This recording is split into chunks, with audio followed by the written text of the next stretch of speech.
आकाशवाणी दिल्ली प्रस्तुत करता है विशेष फोन इन कार्यक्रम रेडियो डॉक्टर।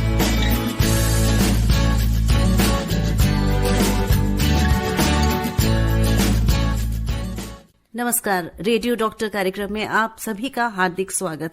मैं हूं आपके साथ आपकी दोस्त शालिनी मित्तल और आज हम बात करेंगे वाटर बॉर्न डिजीजेस, दूषित पानी से होने वाले रोग। इस पर हम विस्तृत बातचीत करेंगे। हमारे साथ हमारे स्टूडियो में आज के रेडियो डॉक्टर प्रताप सिंह, आप प्रोफेसर हैं department of medicine, Safdarjung hospital, नई दिल्ली में।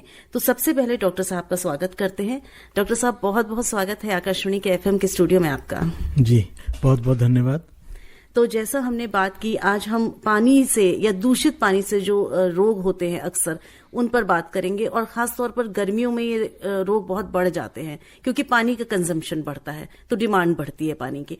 तो डॉक्टर साहब, विषय बहुत महत्वपूर्ण है और हमारे श्रोता जो हैं इस कार्यक्रम में हमसे जुड़ते हैं और अपनी समस्याओं को हमारे विशेषज्ञ के सामने रखते हैं और हमारे विशेषज्ञ उनका समाधान करते हैं। तो आज भी हम यही उम्मीद करते हैं कि हमारे सारे श्रोता हमसे अब तक जुड़ गए होंगे। तो कार्यक्रम शुरू कर रहे हैं। इंतजार है आप लोगों के प्रश्नों का। तो इस विषय पर यानी कि वाटर बॉर्न डिजीजेस, दूषित पानी से होने वाले रोग, इस पर हम विस्तृत बातचीत करेंगे। आपके प्रश्नों को शामिल करेंगे। रेडियो डॉक्टर हमारे साथ बने रहेंगे। Doctor Pratap Singh, professor department of medicine, Safdarjung hospital, नई दिल्ली। लेते हैं एक ब्रेक और फिर आते हैं आपके प्रश्नों के साथ। आप सुन रहे हैं विशेष फोन इन कार्यक्रम रेडियो डॉक्टर। Welcome back. आप सुन रहे हैं कार्यक्रम रेडियो डॉक्टर और रेडियो डॉक्टर में आज के हमारे रेडियो डॉक्टर हैं doctor Pratap Singh, professor department of medicine, Safdarjung hospital, नई दिल्ली। मैं हूं आपके साथ शालिनी मित्तल और हमारा विषय पानी से होने वाले रोग, वाटर बॉर्न डिजीजेस। डॉक्टर साहब, हमारे पास मैसेज आने शुरू हो गए हैं, फोन कॉल भी आने शुरू हो गए हैं। हमारे एक श्रोता फोन पर वेट कर रहे हैं। हेलो डॉक्टर साहब, नमस्कार। जी नमस्कार। मैं सुशील कुमार बोल रहा हूँ, जला जनपद मथुरा, उत्तर प्रदेश से। जी। ये आजकल जो बच्चे वाटर पार्क में जाते हैं नहाने के लिए, तो उसमें बहुत सारे उनको बीमारियां हो जाती हैं। तो क्या प्रिकॉशन लिया जाए और क्या उनका आप बताएंगे कुछ थोड़ा सा के रिगार्डिंग? देखिए, जो बहुत सारे लोग वाटर पार्क या जो वाटर गेम्स हैं पेरेंट्स के साथ जाते हैं बच्चे, जब इतने लोग इतनी बड़ी मात्रा में जाएंगे, इतनी ज्यादा संख्या में जाएंगे, तो स्वाभाविक है कि सभी का जो हाइजीन है वो एक जैसा नहीं है। कुछ जो है जो पानी का जो गंदगी का लेवल है वो थोड़ा सा बढ़ जाता है। तो ऐसे समय में थोड़ा सा प्रिकॉशन ये लेना है कि कैप यूज करें, कान को बंद रखें और पानी पीने की कोशिश ना करें, क्योंकि जो दूषित पानी है वो आपके अंदर जाएगा, कान में जाएगा या आंखों में जाएगा। तो ऐसे वाटर पार्क से ये सब डिजीज होने का बहुत ज्यादा हाई रिस्क होता है। और मैं तो ये कहूंगा कि जब संख्या बहुत ज्यादा हो तो अवॉइड करें आप जाना। जी, तो आपने एक तो ये कारण बताया जो बहुत आम है। इन्होंने बहुत अच्छा प्रश्न किया कि वाटर पार्क्स का बहुत चलन है, स्विमिंग पूल्स में लोग जाते हैं, बच्चे जाते हैं, पर हाइजीन जहां पर मेंटेन नहीं होता। तो डॉक्टर साहब, ये भी बताएं कि और क्या क्या कारण हो सकते हैं जो इन रोगों के जो कारक बनते हैं? जी, सबसे ज्यादा जो इसका मेन इम्पोर्टेंट कारण है वो है सैनिटेशन, वाटर सैनिटेशन। जहां से पानी आपका आ रहा है, कहीं आपकी जो पाइपलाइन है वो लीकेज ना हो, जो पीने का पानी है उसकी जो टैप है या टूटी है वो कहीं से और किसी लाइन से, सीवर लाइन से कनेक्टेड ना हो। जो पानी आप इस्तेमाल कर रहे हैं वो या दिल्ली जल बोर्ड का है, अगर जो दिल्ली में रहते हैं, या जहां भी जो सिटीज में रहते हैं वो जो है साफ सुथरा पानी हो। दूसरा कारण है कि जो फूड सैनिटेशन है, जो खाना पकाते हैं, जो खाना आप पका रहे हैं या जो सब्जियां आप लेके आ रहे हैं, जो फ्रूट्स आप लेके आ रहे हैं, वो साफ सुथरे पानी से आपको जरूर उनको धोना है। क्योंकि जो सब्जियां हैं जो मार्केट में आ रही हैं, बड़ी मंडीज में आती हैं सब्जियां, वो बहुत साफ सुथरे पानी से वॉश नहीं होती हैं। तो घर पे लाके कम से कम उनको 1 से 2 बार जरूर धोना है और कोशिश करना है अगर पॉसिबल हो तो आप गर्म पानी से धोएं। तो फूड सैनिटेशन का भी ध्यान रखेंगे। और तीसरा है कि जैसे खुले में शौच करने का, कुछ जो रूरल एरियाज हैं या थोड़े से स्लम्स होते हैं, वहाँ पे खुले में शौच करने का भी जो है अभी लोगों में एक हैबिट है, प्रावधान उन्होंने बनाया हुआ है। तो खुले में शौच करने का इसको अभी थोड़ा सा अवॉइड करें और घर के आसपास खुले में शौच करने को बिल्कुल भी बढ़ावा ना दें, उनको मना करें। कोई और अल्टरनेटिव मेथड है उनको समझाएं।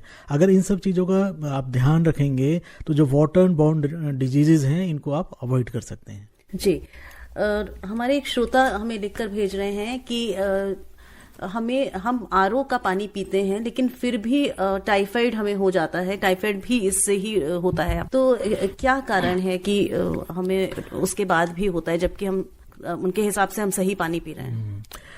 आजकल जो है देखा गया कि आरओ का बहुत प्रचलन है, खासकर जो सिटीज हैं। लेकिन क्या आप जो आपके घरों में आरओ लगा हुआ है उसकी रेगुलर आप मेंटेनिंग उसकी करा रहे हैं, मेंटेनेंस करा रहे हैं, साफ सफाई कर रहे हैं उसकी?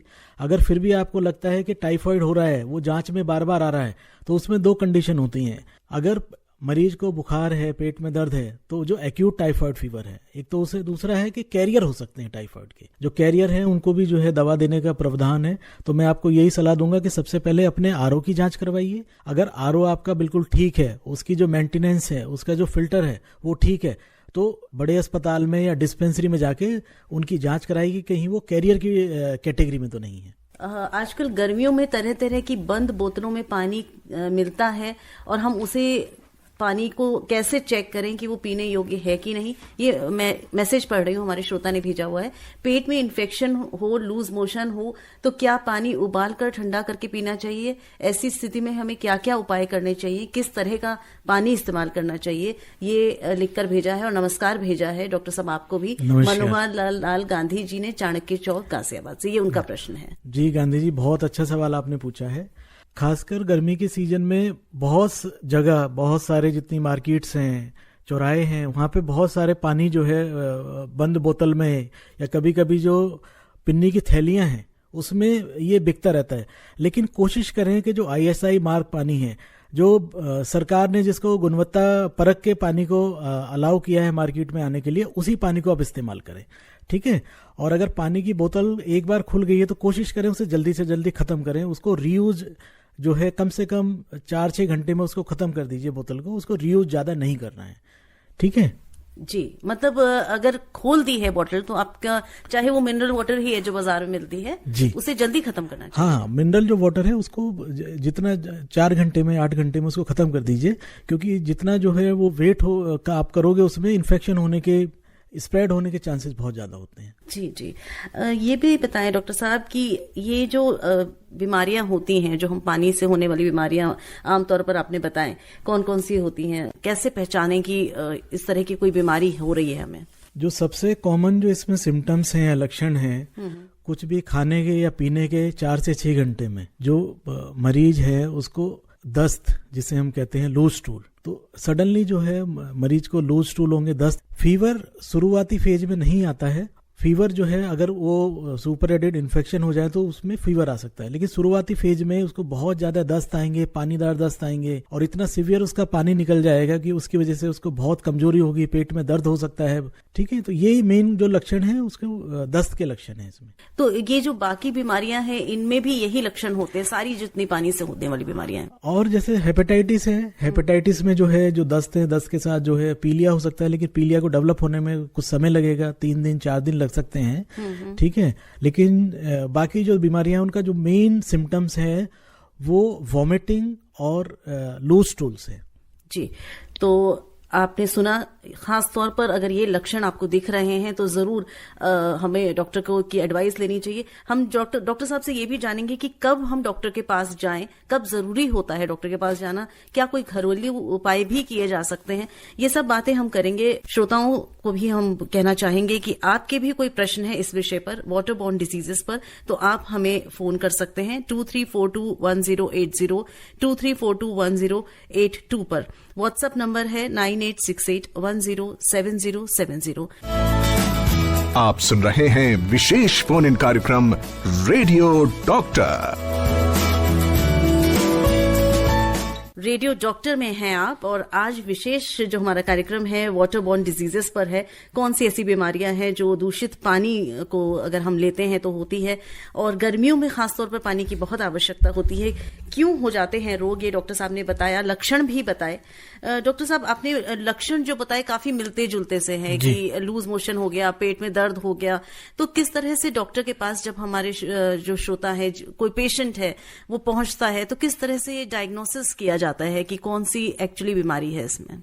इसको डायग्नोसिस करने के लिए मेनली तो जो ये दस्त हैं या गैस्ट्रोएंटाइटिस है, ये वायरल होती है, प्रोटोजोअल हो सकती है, तो इसके लिए स्पेसिफिक टेस्ट हैं। वो जो टेस्ट हैं आप स्टूल के एग्जामिनेशन से कर सकते हैं, ठीक है, उसके बेसिस पे पता चलेगा। दूसरा है कि कोई और ऑर्गन्स इन्वॉल्व हैं, जैसे किडनी इन्वॉल्व है, तो ऐसे किडनी इन्वॉल्वमेंट जो है लेप्टोस्पायरोसिस डिजीज है, जॉन्डिस है, पीलिया है अगर दस्त के साथ, तो हो सकता है कि हेपेटाइटिस ए या ई जो है उसका कारण ना हो। तो उनके जो स्पेसिफिक टेस्ट हैं वो सभी सरकारी अस्पताल में मुफ्त अवेलेबल हैं, तो वो करा सकते हैं जाके। जी, तो कब ऐसे लक्षण, कब ऐसे रेड फ्लैग्स होते हैं कि उनको पहुंचना ही चाहिए? कभी कभी ऐसा देखने में आया डॉक्टर साहब, पेट में दर्द हुआ, लूज मोशंस हुए, तो लोग रुक जाते हैं कि घरेलू उपाय ये तो आम है, गर्मियों में खाने से भी हो जाता है, कभी रात में कहीं और खा लिया, कुछ घर में कुछ खा लिया, तो उन्हें लगता है कि ये तो कोई ऐसा सीरियस बात नहीं है। तो कुछ घरेलू उपाय होते हैं क्या इसको ठीक करने के लिए? देखिए, अगर कुछ खाने के या पीने के बाद आपको लगता है कि 2-3 दस्त के एपिसोड्स हुए हैं या 1-2 वॉमिटिंग का हुआ है और वो घरेलू उपाय करने के बाद सेटल हो गया है, कोई आपको कमजोरी महसूस नहीं हो रही है, आपका जो यूरिन है वो ठीक आ रहा है, ठीक है, बुखार नहीं डेवलप हुआ है, तो ये घरेलू जो नुस्खे होते हैं, क्योंकि मेनली वायरल रिलेटेड डिजीजेज होती हैं, तो वायरल जो है वो सबसाइड कर जाता है। बट अगर आपको रिकरेंट जो है वॉमिटिंग हो रहा है, दस्त आपके रुक नहीं रहे हैं, क्योंकि दस्त अगर नहीं रुकेंगे तो शरीर में पानी की कमी हो जाएगी, उससे पूरे शरीर में जो है आपकी कमजोरी आ जाएगी, आपका जो सेंसोरियम है वो डिप हो सकता है, डिसेंट्री हो सकती है। डिसेंट्री यानी कि कभी कभी आपके जो दस्त हैं उसमें खून आने लगता है, ठीक है, तो ऐसे कारण में आपको किसी भी जो नियर बाई हॉस्पिटल्स हैं या क्लिनिक्स हैं वहां जाके डॉक्टरी सलाह लेनी चाहिए। तो ये आपने रेड फ्लैग्स बताए। घरेलू उपाय के बारे में बता रहे थे, तो जैसे जनरली हम सुनते हैं अगर छोटे बच्चों को दस्त हो जाते हैं तो ORS का घोल दिया जाता है, तो वो कितना कारगर होता है बड़ों के लिए भी अगर हम बात करें तो? देखिए, जो सिंपल अगर गैस्ट्रोएंटाइटिस है, बहुत यानी कि 2 एपिसोड हैं, 3 एपिसोड हैं और वो वॉमिटिंग के साथ एसोसिएटेड नहीं है, तो ऐसे केसेस में जो होम रेमेडीज हैं वो हम दे सकते हैं। घर में ORS अवेलेबल है, नींबू पानी अवेलेबल है, कोकोनट वाटर अवेलेबल है, ठीक है, और बहुत छोटे बच्चे हैं जो इन्फेंट्स हैं 1 साल से कम है, तो अपनी जो मदर है, मदर का फीड ले सकते हैं, लेकिन इसमें कोशिश करनी है कि रेगुलरली वो कुछ ना कुछ फ्लूइड जो है लेते रहें। नहीं तो अगर फ्लूइड नहीं लेंगे तो शरीर में पानी की कमी हो जाएगी और उसके दुष्प्रभाव जो है वो शरीर पे आ सकते हैं। जी जी, तो अगर इस तरह की कोई बीमारी लग रही है, लूज मोशंस हो रहे हैं, तो अगर डॉक्टर के पास आप जा रहे हैं, नहीं जा रहे हैं, दोनों ही कंडीशन में आपने बताया कि पानी का इंटेक बहुत अच्छा, पानी का इंटेक होना चाहिए। और अगर आपको लग रहा है कि पानी लेने के बावजूद भी आपका जो दस्त है वो रुक नहीं रहा है और वॉमिटिंग भी शुरू हो गई है, ठीक है, तो ऐसे केसेस में मेरी यही सलाह है कि आप जो नियर बाई आपकी डिस्पेंसरीज हैं या हॉस्पिटल्स हैं उसमें जाके डॉक्टर से जरूर आप जो है सलाह लें। जी, हमारे पास प्रश्न आ रहे हैं व्हाट्सएप पे। डॉक्टर साहब, परिधि हैं, दिल्ली में रहती हैं, उन्होंने लिखा है कि I live in an area with a very poor water quality, TDS बहुत हाई है और हम RO यूज करते हैं और RO से जब हमने चेक किया तो TDS लेवल 50 से भी कम दिखा रहा है, which is also not advisable for drinking. तो इसका क्या सॉल्यूशन है? क्या हम पानी में थोड़ा नमक ऐड करें क्या, जिससे कि उसमें जो मिनरल्स निकल रहे हैं, 50 से कम TDS आ रहा है, तो कुछ किया जा सकता है ऐसा? एक्चुअली जो पानी के, जो पीने के पानी की जो गुणवत्ता है हम TDS के हिसाब से नापते हैं या जो PPM होता है, ठीक है, तो यूजुअली हम देखते हैं कि जो भी पीने का जो पानी है उसका जो TDS है वो 50 और 60 की रेंज में होता है। अगर इनका TDS 50 है तो मेरे हिसाब से जो है ये ठीक होना चाहिए, लेकिन अगर इनको लगता है तो 50 से कम लिखा है। हाँ, 50 से कम, ठीक है। आइडियली जो है जो पीने का पानी है, जो TDS है वो 100 से 90 से ऊपर नहीं होना चाहिए, ठीक है। जो बेस्ट है वो लेस देन 50-55 जो है उसको हम पीने के लिए कंसिडर करते हैं। लेकिन इन्हें फिर भी ऐसा लगता है कि पानी हमारा इन्फेक्टेड है तो पानी की जो है जांच करा सकते हैं, एक। दूसरा ये है कि ये पानी को उबाल लें, 2 से 3 मिनट जो है हाई हीट पे पानी को उबालें, उसे ठंडा करके ये इस्तेमाल कर सकते हैं। अच्छा, उबालने से जो भी उसमें प्रॉब्लम्स हैं आपको लगता है तो वो दूर हो सकती हैं। तो उम्मीद है कि आपको जवाब मिल गया होगा। हमारे एक श्रोता फोन लाइन पर भी हैं। Hello hello hello. नमस्कार मैम। जी नमस्कार। डॉक्टर साहब को भी नमस्कार। जी नमस्कार। मैं राजेंद्र बोल रहा हूँ करमपुरा से। जी राजेंद्र जी बताइए। दिल्ली से ही। सर कुछ मजबूरी है, कुछ व्यवस्था भी है, कुछ लाचारी भी है। दिक्कत ये है कि हमारे घर में पानी आता तो जरूर है, सुबह भी आता है 4 से 8 और शाम को भी आता है 5 से 7। जी। तो प्रॉब्लम ये है कि कभी तो पानी इतना साफ आता है जैसे आसमान से बरसात का पानी बरस रहा हो, और कभी कभार ऐसा पानी आता है जैसे नाली नालों से गंदा पानी होता है ना, इस किस्म का पानी आता है जी। अब ही नहीं है। उसके अलावा क्या करें फिर? पेट से मुतालिक डिजीज तो खैर आपने बताई दी, पर इससे क्या स्किन से मुतालिक डिजीज भी हो सकती हैं, आंखों से मुतालिक? तो कुछ पहले घरेलू उपाय बताएं, कुछ एडिशनल उपाय कुछ बता सकें आप तो। देखिए, जो आपका वाटर सप्लाई है एरिया का, आप कह रहे हैं कि कभी तो पानी काफी साफ आता है और कभी पानी बहुत गंदा आता है, तो मैं आपको ये सलाह दूंगा कि जो दिल्ली जल बोर्ड के अधिकारी हैं उसको आप जरूर कंप्लेंट करें और अपनी समस्या बताएं, क्योंकि ये क्रॉनिक प्रॉब्लम है कि पानी गंदा क्यों आ रहा है। कोई सीवर जो लाइन है वो तो लीक नहीं कर रही है, जो पाइपलाइन है वो तो कहीं लीक नहीं कर रही है, ठीक है। और अगर पानी गंदा आ रहा है तो मेरी यही सलाह होगी कि या तो आप उसमें क्लोरीन की जो गोली आती है उसको डाल के पानी को इस्तेमाल करें, या पानी जो है गर्म करने के बाद ही आपको इस्तेमाल करना है। नहीं तो ऐसे केसेस में बीमारी जो वाटरबोर्न डिजीजेज हैं, गैस्ट्रोएंटेरिटिस है, डिसेंट्री है, कोलरा है, जियार्डियासिस है या टाइफॉइड है, बड़े हाई रिस्क होते हैं ऐसे में, ठीक है। तो इन सब चीजों का आपको सावधानी बरतनी है। जी, उम्मीद है कि आपको इसका जवाब मिल गया। डॉक्टर साहब, हमारे श्रोता हैं, जैसा अभी बात हो रही थी कि दिल्ली जल बोर्ड की भी आपने बात की, उसी से मिलता जुलता इन्होंने प्रश्न किया है। उमेश कुमार हैं, खयाला से लिख रहे हैं कि नमस्ते मैडम जी, डॉक्टर साहब को भी नमस्कार। पीने के लिए कौन सा पानी पीना चाहिए, दिल्ली जल बोर्ड का या पंप का? कई बार दिल्ली जल बोर्ड का खारा पानी आता है, आरओ का पानी, क्या पिए? ये थोड़ा वही मैंने कहा, बहुत लोगों को ये कंफ्यूजन है कि एक्चुअली कौन सा पानी पीना चाहिए। जी, वैसे तो जो दिल्ली और आसपास लोग रहते हैं, जो दिल्ली जल बोर्ड का पानी है वो काफी अच्छा पानी है, लेकिन कभी कभी जो है कहीं पाइपलाइन लीक हो जाती है या कोई सीवर लाइन लीक हो जाती है, क्योंकि कंस्ट्रक्शन कहीं ना कहीं चल रहा होता है। कंस्ट्रक्शन की वजह से जो वाटर लाइन है वो कभी कभी जो है खराब हो जाती है, वो टूट जाती है, उससे मिक्सिंग हो जाती है वाटर की।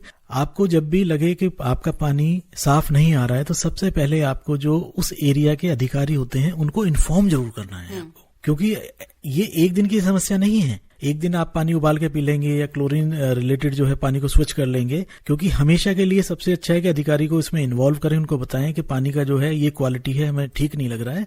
दूसरा है कि जो पब्लिक हेल्थ डिपार्टमेंट्स होते हैं वो भी पानी की जांच करते हैं, वो उसका कल्चर या माइक्रोस्कोपी करके देखते हैं कि पानी की क्वालिटी क्या है। तो इस तरीके से आप जो है उनको इन्वॉल्व करें। दूसरा है कि कौन सा पानी अच्छा है, तो अगर दिल्ली जल बोर्ड का पानी है वो अच्छा है, आप अगर उसको ठीक से स्टोर कर रहे हैं, ढक के रख रहे हैं तो पीने के लिए बेहतर है। दूसरा जो आरओ है, आरओ का जो पानी है, अभी पहले भी एक श्रोता ने ये सवाल किया था कि अगर आरओ आपका रेगुलरली जो है उसका मेंटेनेंस आप कराते हैं, फिल्टर उसका रेगुलरली जो है चेक करते हैं, चेंज कराते रहते हैं, और उसका जो टीडीएस है, टीडीएस अगर वो 50 से नीचे है तो वो पानी पीने के लिए ठीक है। हमारे एक श्रोता और हैं फोन लाइन पर। डॉक्टर साहब, हेलो। हेलो, नमस्कार मैम। जी नमस्कार जी, अपना प्रश्न करें। जी एस चट्टा बोल रहा हूँ, डॉक्टर साहब को भी नमस्कार। नमस्कार चड्डा जी। जी सर, मेरा 2 छोटे से क्वेश्चन है। एक तो ये जो आजकल प्लास्टिक की बोतलों में पानी पीने का चलन है, ये कितना सेफ है आम आदमी के लिए? दूसरा, वाटर फिल्टर की बात हो रही है, वाटर फिल्टर का पानी भी क्या सेफ है? और ये जो फ्रिज में चिल्ड वाटर पी लेते हैं, ये कितना हानिकारक है? ये बहुत आपने अच्छा सवाल पूछा है चड्डा जी। जो बॉटल्ड वाटर है, जो प्लास्टिक की बोतल में जो प्लास्टिक ये बनाई जाती है, वो काफी जांच परख के बाद ही जो है अलाउ करती है जो ऑर्गेनाइजेशंस होती हैं। तो रिलेटिवली अगर वो सरकार के मानक द्वारा रजिस्टर्ड हैं, ISI मार्क हैं, तो वो प्लास्टिक सेफ होती है सिंगल यूज के लिए। बाकी जो आपने पूछा है कि ये वाटर फ्रिज से डायरेक्टली लेके चिल्ड पानी लेते हैं लोग जी, तो यूजुअली वो अवॉइड करना चाहिए। पानी को निकाल के थोड़ा सा वेट करके, या उसमें ऑलरेडी जो आपके पास जो है नॉर्मल टेम्परेचर वाटर है उसको मिक्स करके उसके बाद ही सेवन करना चाहिए। तो इमीडिएटली जो है पानी पीना, ठंडा पानी पीना फ्रिज से निकाल के, उसका हेल्थ पे जो है थोड़ा जो नेगेटिव इफेक्ट है वो हो सकता है, वो अवॉइड करना चाहिए। तो आप हमें निरंतर प्रश्न भेज रहे हैं, आगे भी भेजते रहिए। हमारे वो श्रोता जिन्हें हमें हमारे फोन नंबर्स अभी नहीं मालूम है और वो प्रश्न करना चाहते हैं, सीधे डॉक्टर से बात करना चाहते हैं, आपको बता दें हमारे फोन नंबर्स हैं 23421080, 23421082। दिल्ली से बाहर अगर आप रहते हैं 011 डायल करें। व्हाट्सएप पर हमें मैसेज भेजकर प्रश्न भेजना चाहते हैं 9868107070 पर हमें लिख सकते हैं। आप सुन रहे हैं कार्यक्रम रेडियो डॉक्टर। आप सुन रहे हैं विशेष फोन इन कार्यक्रम रेडियो डॉक्टर। आप सुन रहे हैं कार्यक्रम रेडियो डॉक्टर। आज का हमारा विषय है वाटर बोर्न डिजीजेस। मैं हूं शालिनी मित्तल और मेरे साथ आज के radio doctor doctor Pratap Singh. आप प्रोफेसर हैं department of medicine, Safdarjung hospital, नई दिल्ली में।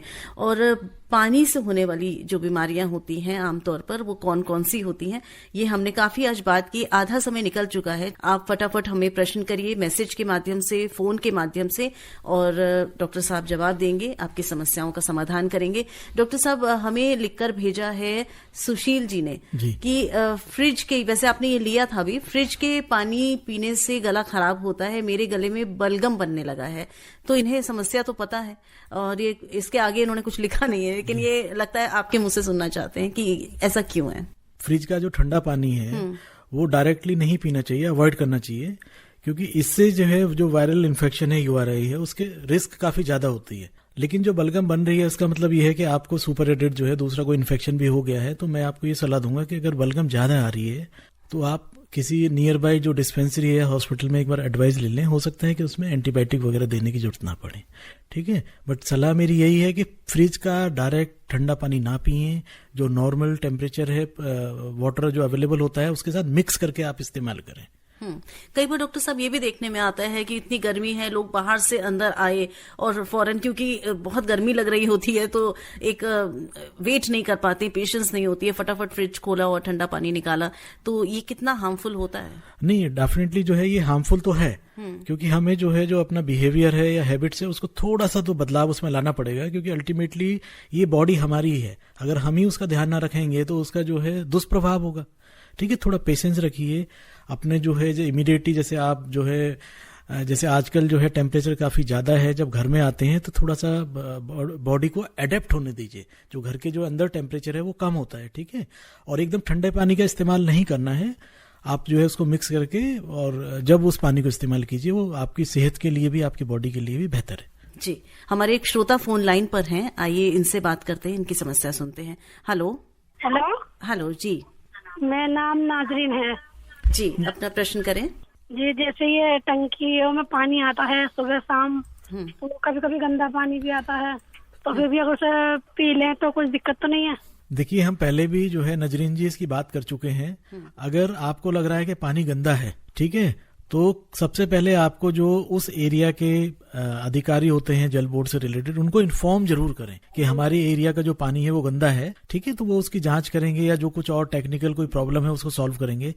और अगर आपको लग रहा है कि पानी गंदा है तो उसको इस्तेमाल ना करें। अगर आपको लग रहा है कि इस्तेमाल करना ही पड़ेगा, कि पानी को अच्छे से पहले गर्म करना है, गर्म करने के बाद ठंडा करने के बाद ही उसको इस्तेमाल करना है।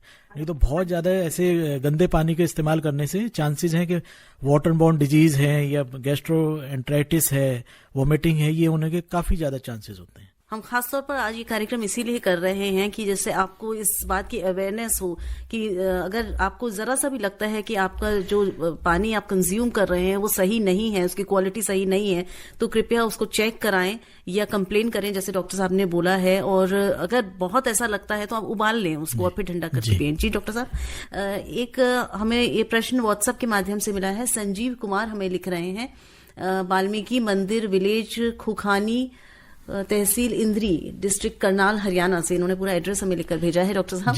और ये लिख रहे हैं कि इन्होंने काफी लंबा चौड़ा लिखा है कि मुझे खून आता था जो मैं लेट्रिन में, और इलाज बहुत कराया, लेकिन कोलोनोस्कोपी भी हुई, फिर भी पूरी तरह से समस्या ठीक नहीं हुई और बवासीर की समस्या बताई गई। तो क्या इसका कारण भी दूषित जल ही है? किस कारण से इन्हें ऐसा हुआ, ये जानना चाहते हैं।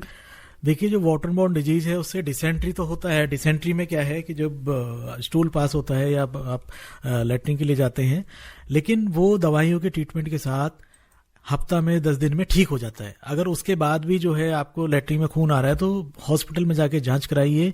जो बवासीर है या हेमरोइड्स जिसको बोलते हैं, उसके जो सर्जन्स होते हैं उनकी एक्सपर्टीज इसमें आप लीजिए, उनसे सलाह करिए। बाकी वाटर बॉर्न डिजीज से डायरेक्टली हेमरोइड्स का कोई लेना देना या कोई लिंक नहीं है। हमारे एक श्रोता फोन लाइन पर हमारे साथ। हेलो मैडम नमस्ते, डॉक्टर साहब को भी नमस्ते। जी नमस्कार। नमस्कार।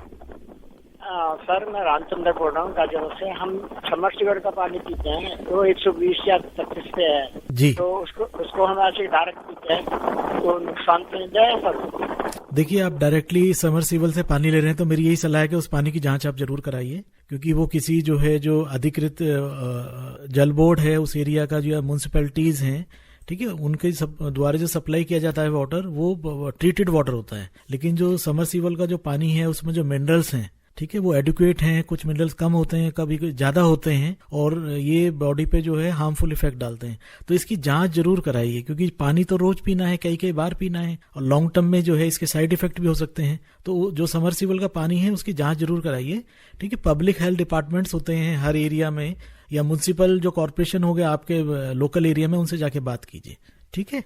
बहुत बहुत धन्यवाद प्रश्न करने के लिए, और उम्मीद है कि आपको अपने प्रश्नों के जवाब मिल रहे हैं। डॉक्टर साहब, एक छोटा सा ब्रेक लेंगे और फिर लौटते हैं। हमारे श्रोताओं से गुजारिश है जल्दी जल्दी हमसे जुड़ें और प्रश्न करें, फोन पर भी कॉल करें और अपनी समस्याओं का समाधान पाएं।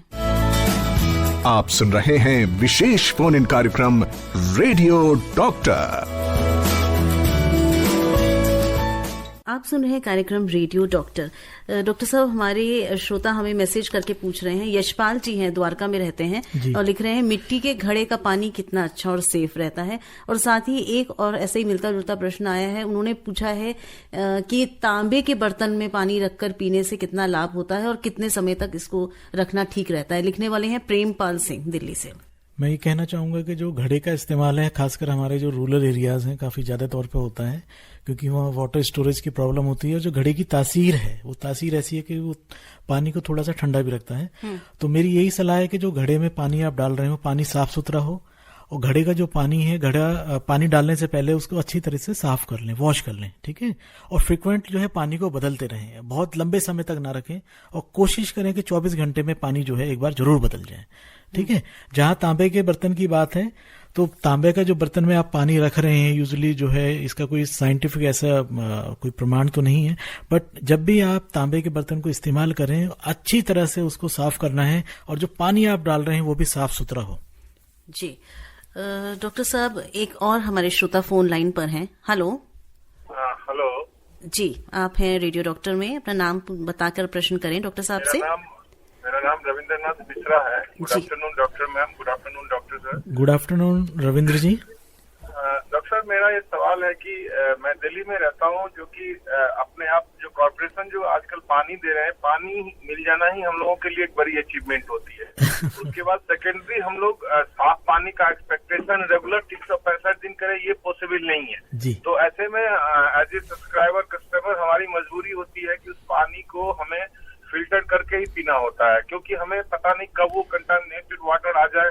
कंप्लेन करने पे तो ऐसा हाल है कि महीनों भर तो कंप्लेन को एक्नॉलेज ही नहीं करते हैं, और ऐसा कई बार हुआ है, और हम ज्यादा फाइट भी नहीं कर सकते क्योंकि बहुत सारे काम होते हैं लोगों के पास।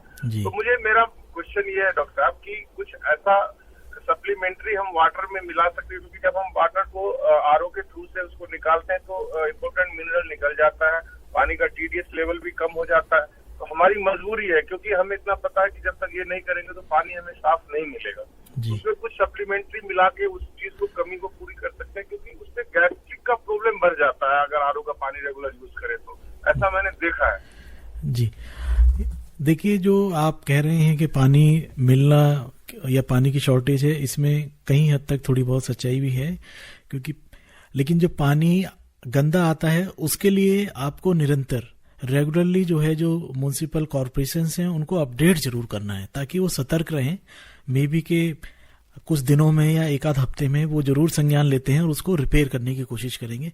ऐसा नहीं है कि अगर पानी वो गंदा आ रहा है तो गंदे पानी का सेवन करेंगे, क्योंकि उसका जो इफेक्ट है हमारी बॉडी पे पड़ेगा, ठीक है, हम बीमार हो सकते हैं। दूसरा, जो आरओ का पानी इस्तेमाल करते हैं उसमें मैंने पहले भी बताया है कि जो आरओ है उसकी आप एक तो रेगुलर सर्विस कराने हैं। यूजुअली होता है कि आरओ सालों साल चले जा रहा है, उसकी आपने सर्विस नहीं कराई है, फिल्टर चेंज नहीं कराए हैं, तो उससे भी जो पानी है वो ठीक तरीके से जो है फिल्टर नहीं हो रहा है या इतना स्वच्छ नहीं हो पा रहा है।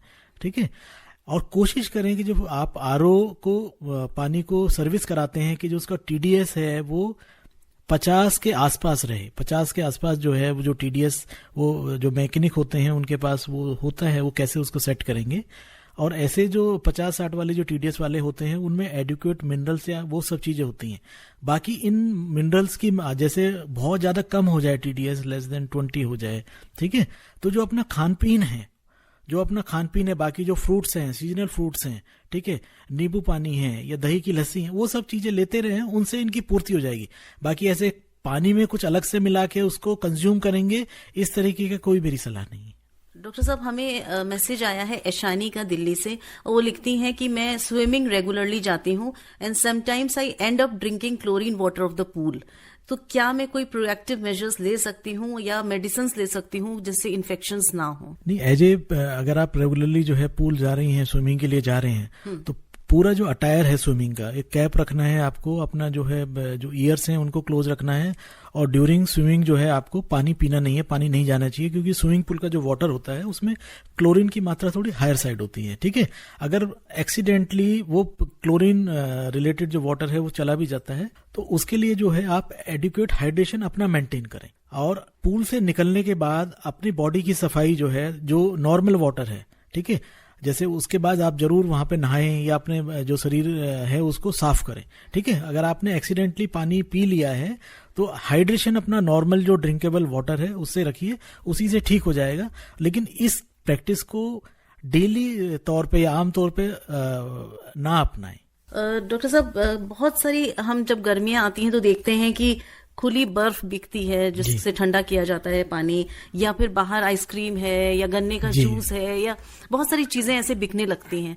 तो कितना सही है इनको कंज्यूम करना? ये आपने बहुत ही अच्छा सवाल आपने यहाँ रखा है कि जब गर्मी में टेम्परेचर बढ़ रहा है तो जो खुली बर्फ है, जैसे गन्ने का जूस है, वो काफी ज्यादा है, जो रेड लाइट है या कोई चौराया है वहां पे जो है वो बिकने लगता है। वो खासकर जो है वो खुला है, वो वहां पे जो है जो मक्खियां हैं या दूसरे कीड़े हैं वो काफी ज्यादा होते हैं। ऐसे जो खुले वाले हैं जहाँ पे सैनिटेशन प्रॉपरली नहीं मेंटेन है, तो जो वाटर रिलेटेड जो डिजीजेज हैं, ठीक है, उनका जो रिस्क है बहुत हाई होता है। और जो खुली बर्फ मार्केट में अवेलेबल है उसे खाने के तौर पर या जो खाने का सामान है उसमें इस्तेमाल करने से बचें, क्योंकि उसमें जो हाइजीन का इशू है वो हमेशा बना रहता है। और जो वाटर रिलेटेड डिजीज है, खासकर जो गैस्ट्रोएंटाइटिस है, कॉलरा है, उनका रिस्क हमेशा रहता है। तो मेरी यही सलाह है कि इन सब चीजों से बचें।